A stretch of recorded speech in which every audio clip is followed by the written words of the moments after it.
রাজধানী থেকে বেশ কয়েকটি খালের অস্তিত্ব বিলীন হয়ে গেছে। সেখানে সড়ক, ভবন সহ নানা স্থাপনা গড়ে উঠেছে।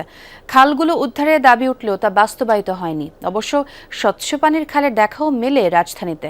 পরিকল্পনাবিদ অধ্যাপক ডক্টর আদিল মোহাম্মদ খান বলছেন, দখল উচ্ছেদ না করে শুধু খনন করে খাল বাঁচানো যাবে না।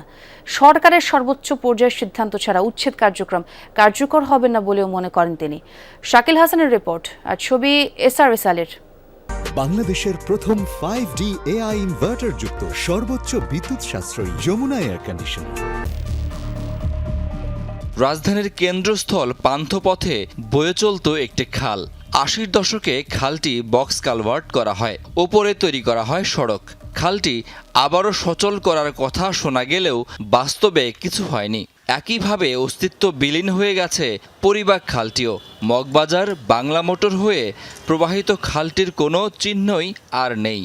বাস্তবতা হলো এসব খাল ফিরিয়ে আনা কঠিন, তবে সরকারের উচ্চ পর্যায়ের সিদ্ধান্ত হলে সম্ভব। খাল খনন কর্মসূচির মধ্যে অবশ্যই বাস্তবসম্মত পদক্ষেপ লাগবে এবং পরিকল্পনা লাগবে, যেটা দিয়ে যেখানে আমরা রিভাইভ করতে পারবো, নেটওয়ার্কটাকে আমরা আবার কানেক্ট করে ফেলতে পারবো।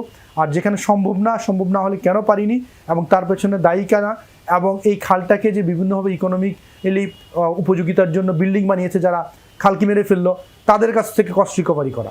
কয়েকটি খালে প্রবাহ ফেরাতে প্রকল্প চলছে 2 সিটিতে। দক্ষিণ সিটি কর্পোরেশন খালগুলো সচল করতে নতুন প্রকল্প নেয়ার উদ্যোগ নিচ্ছে। দীর্ঘদিন যাবৎ যেহেতু এই খালগুলো ব্যবহার হচ্ছে না, অবৈধ দখল হয়ে গেছে, সেই দখলমুক্ত করা তো অবশ্যই একটা চ্যালেঞ্জের ব্যাপার।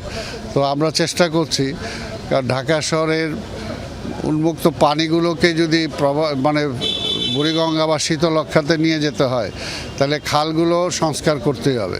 সব খালের যখন বেহাল দশা, তখন এই রাজধানীতেই স্বচ্ছ পানির খালের অস্তিত্ব বিস্মিত করতে পারে নাগরিকদের।